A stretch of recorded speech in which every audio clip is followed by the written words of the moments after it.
അപ്പോൾ കൂട്ടുകാരെ, ഇപ്പോൾ 2 ദിവസമായിട്ട് എന്നായിട്ട് വിലക്കുന്ന ഒരു മോട്ടറിൻ്റെ കംപ്ലയിൻറ്റ് നോക്കാൻ പോയ ഒരു കഥ ഞാൻ നിങ്ങളോട് പറഞ്ഞുതരാം. കഥയെല്ലാം ഒരു സംഭവം തന്നെയാണ്. ഇപ്പോൾ മോട്ടർ സ്റ്റക്കാണ്, അത് നോക്കാൻ വേണ്ടി പോയതാണ്.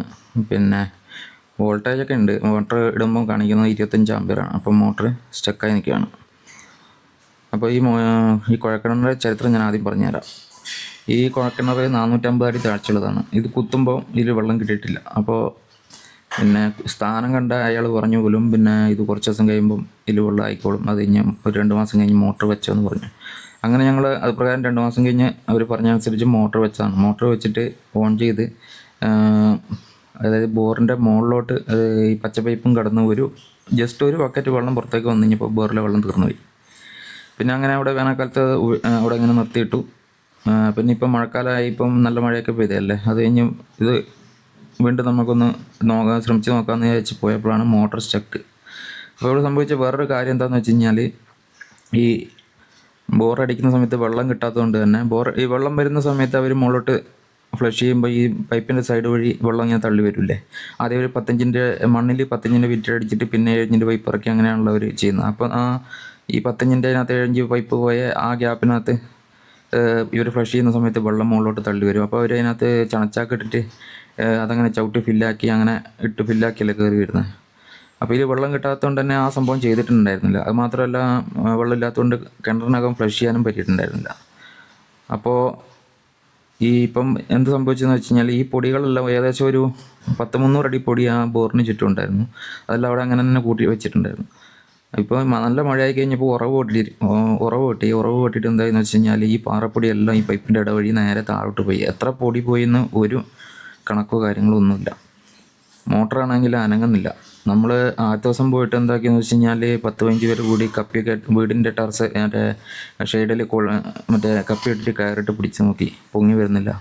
പിന്നെ അത് പൊക്കുന്ന പ്രൊഫഷണൽ അവരെ കൊണ്ട് ചോദിച്ചപ്പം, അപ്പോൾ ഈ സ്റ്റക്കായ ബോർവെല്ലിൽ മോട്ടർ എടുക്കുന്ന പ്രൊഫഷണൽ ആൾക്കാരെ കൊണ്ട് ചോദിച്ചപ്പോൾ അവർക്ക് 450 അടി വരെ 15,000 രൂപയും 450 അടിക്ക് മുകളിലോട്ടുള്ള ഇനി 22 മുതൽ 25,000 രൂപ വരെ ഫീസാവും പറഞ്ഞു. അപ്പോൾ ഇങ്ങനെ എന്ത് ചെയ്യുന്നു ആലോചിച്ചുകൊണ്ടിരിക്കുമ്പം ഇവർ വേറെ പിന്നെ ഒരു പരിചയത്തിലുള്ള ഒരാൾ ഒരു ചെയിൻ ബ്ലോക്കും കൊണ്ട് വന്നിട്ട് നമുക്കിതൊന്ന് പൊക്കി നോക്കാമെന്ന് വിചാരിച്ചു. അങ്ങനെ ചെയിൻ ബ്ലോക്കെല്ലാം ഘടിപ്പിച്ച് നമ്മൾ രാവിലെ മുതൽ വൈകുന്നേരം വരെ ശ്രമിച്ചിട്ട് ആകെ പൊങ്ങിയതെന്ന് പറയുന്നത് വെറും 6 മീറ്ററാണ്. അതും ഇഞ്ചിഞ്ചായിട്ടാണ് വരുന്നത്. രാവിലെ മുതൽ വൈകിട്ട് 6 വരെ ശ്രമിച്ചിട്ട് ആകെ 6 മീറ്ററാണ് പൊങ്ങിക്കിട്ടിയത്. അപ്പോൾ ഇനി എന്താ വഴിയെന്ന് ഒന്നും അറിയാതെ പിന്നെ ലാസ്റ്റ് ഞങ്ങൾ എന്താക്കി കഴിഞ്ഞാൽ ഡബിൾ കപ്പി ഇട്ടിട്ട് ഒരു 10-15 പേര് കൂടി വലിച്ചു നോക്കി, അനങ്ങുന്നു പോലുമില്ല. അങ്ങനെ ഇപ്പോൾ തൽക്കാലം അവിടെ നിർത്തി വെച്ചിട്ടുണ്ട്. ഇനിയിപ്പോൾ അതിനെന്താ ഒരു സൊല്യൂഷൻ എന്നുള്ളത് കണ്ടുപിടിക്കാം. അപ്പോൾ ഇതിൻ്റെ മെയിൻ സംഭവിച്ചതെന്ന് വെച്ച് കഴിഞ്ഞാൽ, ഈ ബോറിൻ്റെ ഇടവഴി പാറപ്പൊടി അങ്ങോട്ട് ഇറങ്ങിപ്പോയി. ഇപ്പോൾ ഈ ബോറിന് ചുറ്റും പിന്നെ ഒരടി താഴ്ചയിൽ മണ്ണെടുത്തിട്ട് കോൺക്രീറ്റ് ചെയ്തിട്ടുണ്ട്. ഇത് നേരത്തെ നമ്മൾ ചെയ്തിട്ടുണ്ടായിരുന്നെങ്കിൽ ഈ ബോറിലേക്ക് പുറമേ നിന്നുള്ള പാറപ്പൊടി പോകില്ലായിരുന്നു. അല്ലെങ്കിൽ ഇവിടെ അടിച്ച് നിലത്തുണ്ടായിരുന്ന പാറപ്പൊടി അല്ലെങ്കിൽ കോരി മാറ്റണമായിരുന്നു. അത് രണ്ടും ചെയ്യാൻ പറ്റിയിട്ടില്ല. പാറപ്പൊടി കോരി മാറ്റിയിട്ടില്ലായിരുന്നു, പിന്നെ അതിൻ്റെ ചൂട് കോൺക്രീറ്റും ചെയ്തില്ല. അതുകൊണ്ടാണ് ഇതിപ്പോൾ ഈ മോട്ടറിൻ്റെ മേലെ ഇത്രയും പാറപ്പൊടി വീഴാനുള്ള കാരണം. നമ്മളിപ്പോൾ മഴ പെയ്ത് കഴിഞ്ഞ് മോട്ടർ ഓണാക്കാൻ വേണ്ടി പിന്നെ ചെല്ലുമ്പോഴുള്ള അവസ്ഥ എന്ന് പറഞ്ഞു കഴിഞ്ഞാൽ, ഈ പൈപ്പിന് ചുറ്റും പാറ തുടങ്ങുന്നുണ്ട് അവിടം വരെ നല്ല ഗ്യാപ്പ്, വെള്ളം നിറഞ്ഞിങ്ങനെ തെളിവെള്ളം ഇങ്ങനെ നമുക്ക് ആ ഗ്യാപ്പ് അടി വരെ കാണാൻ പറ്റുന്ന രീതി നിൽക്കുമായിരുന്നു. അപ്പോൾ അത്രയും പാറപ്പൊടി ഉറവിൽ അങ്ങ് ഇറങ്ങിപ്പോയിട്ട് അങ്ങനെ വെള്ളം നിറഞ്ഞു നിൽക്കുന്ന ഒരവസ്ഥയായിരുന്നു. അപ്പോൾ നിങ്ങളുടെ പരിസരത്ത് അല്ലെങ്കിൽ നിങ്ങൾക്കെല്ലാം ബോറിൽ ഇങ്ങനെ മണ്ണിനകത്ത് ബോറടിക്കുന്നുണ്ടെങ്കിൽ, പിന്നെ മഴ പെയ്യുന്നതിന് മുമ്പ് അതിന് ചുറ്റും കുറച്ച് മണ്ണെടുത്ത് മാറ്റിയിട്ട് കോൺക്രീറ്റ് ചെയ്യണം. ഇല്ലെങ്കിൽ ഇതുപോലെ പണി കിട്ടാനുള്ള സാധ്യതയുണ്ട്. ഇതിപ്പോൾ ഏകദേശം ബോറിന് 1,00,000 മേലെയും, പിന്നെ പൈപ്പും വയറും എല്ലാം കൂടെ മോട്ടറെല്ലാം കൂടി 1,00,000-അടുത്തും ചിലവായ ഒരു സാധനമാണ്. ഇതുവരെ അതിൽ നിന്ന് ഒരു ബക്കറ്റ് വെള്ളം പോലും ഉപയോഗിക്കാൻ പറ്റിയിട്ടില്ല. അപ്പോൾ ഇനിയിപ്പോൾ ഇതെങ്ങനെയായാലും മോട്ടറൊന്ന് പൊക്കണം, അതിനുള്ള ശ്രമത്തിലാണ്. ഇതിലാദ്യം മോട്ടർ വെക്കുമ്പോൾ സ്ഥാനക്കാരൻ പറഞ്ഞ പോലെ പിന്നെ കുറച്ച് നാൾ കഴിയുമ്പം വെള്ളം പൊങ്ങി വന്നിട്ടുണ്ടായിരുന്നു. ഏകദേശം പൈപ്പിൻ്റെ ടോപ്പിൽ നിന്ന് ഒരു 10 അടി താഴ്ച വരെ വെള്ളം ഉണ്ടായിരുന്നു. പക്ഷേങ്കിൽ അത് ഒറ്റയടിക്ക് തന്നെ ഒരു ബക്കറ്റ് വെള്ളം പുറത്തേക്ക് വന്ന് അന്നേരം തന്നെ വെള്ളം തീർന്നു പോയി.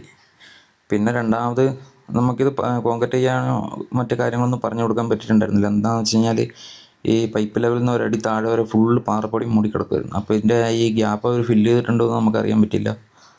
അല്ലെങ്കിൽ നമുക്ക് ഞങ്ങൾക്ക് പറഞ്ഞു കൊടുത്താൽ മതി. എന്താ ഇപ്പോൾ ഈ കാണുന്നില്ല, ഇതായിരുന്നു അവസ്ഥ. നമ്മളിപ്പോൾ രണ്ടാമത് ചെക്ക് ചെയ്യാൻ വേണ്ടി പോകുമ്പോൾ മഴക്കാലമായി, വെള്ളമൊക്കെ ആവശ്യത്തിനായി, ഇനിയിപ്പോൾ മോട്ടർ ഒന്നുകൂടെ ഇട്ട് നോക്കാമെന്നുള്ള അവസ്ഥയിൽ ഞങ്ങൾ ചെല്ലുമ്പോൾ ഇതുണ്ടോ ഈ ഗ്യാപ്പ് ഉണ്ടോ, ഈ ഗ്യാപ്പിൽ ഫുള്ള് നമ്മൾ കൂട്ടിയിരുന്ന ഇവിടെ ഈ ഇതിന് ചുറ്റുണ്ടായിരുന്ന പാറപ്പൊടി ഫുള്ള് അങ്ങോട്ട് ഇറങ്ങിപ്പോയി.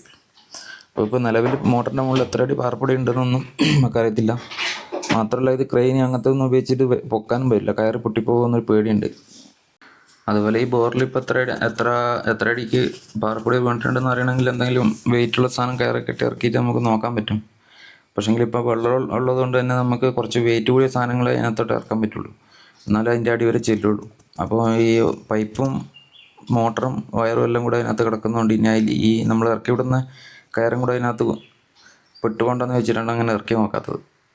ഇറക്കി നോക്കിയാൽ നമുക്ക് എത്ര അടിയിൽ പാറപ്പൊടി ഉണ്ടെന്നും ഇതെങ്ങനെ ഇനി കിട്ടുമോ ഇല്ല എന്നുള്ളത് ഒരു തീരുമാനമാക്കാമായിരുന്നു.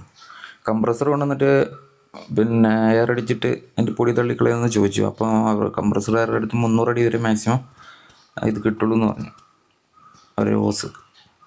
ഇനിയിപ്പോൾ എവിടുന്നേലും കൂടുതൽ ഹോസ് അവർക്ക് സംഘടിപ്പിക്കാൻ പറ്റുവാണെങ്കിൽ അങ്ങനെ ശ്രമിച്ച് നോക്കണം. ഇത് ബോറിലേക്ക് ഇറക്കി വിട്ടിട്ട് എയർ അടിച്ച് മറ്റേ പൊടി തള്ളിക്കളഞ്ഞിട്ട് എടുക്കാൻ പറ്റുമോ എന്നുള്ളത് ഇല്ല. പിന്നെ മറ്റേ ഇവർ തന്നെ വിളിക്കേണ്ടി വരും, പ്രൊഫഷണൽ ടീമിനെ. അങ്ങനെയാണെങ്കിൽ മോട്ടർ കിട്ടിയില്ലെങ്കിലും വയറും പൈപ്പൊക്കെ കിട്ടുമെന്നാണ് പറയുന്നത്. മോട്ടർ മാക്സിമം ഒരു 98% മോട്ടർ എടുത്ത് കൊടുക്കുന്നതാണ് പറയുന്നത്. ഇനിയിപ്പോൾ ഇതിന് ബാക്കി എന്താ സംഭവിക്കുന്നതെന്നുള്ളത്, ഇതെന്താ ചെയ്യേണ്ടതെന്നും എന്താ ചെയ്തതെന്നുള്ളത് ഞാനത് ചെയ്ത് കഴിയുമ്പോൾ അതിൻ്റെ വീഡിയോ എടുത്ത് നിങ്ങളെ കാണിച്ചു തരാം. ഓക്കെ.